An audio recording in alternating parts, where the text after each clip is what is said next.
কালিমাহ তাইয়্যিবা লা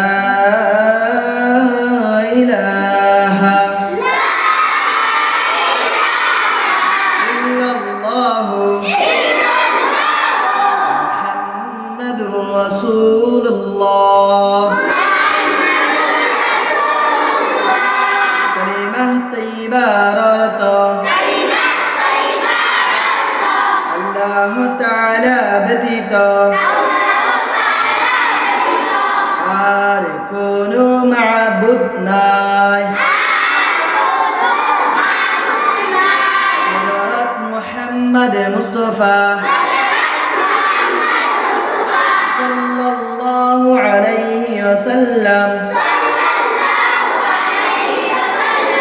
আল্লাহ তাআলার রাসূল।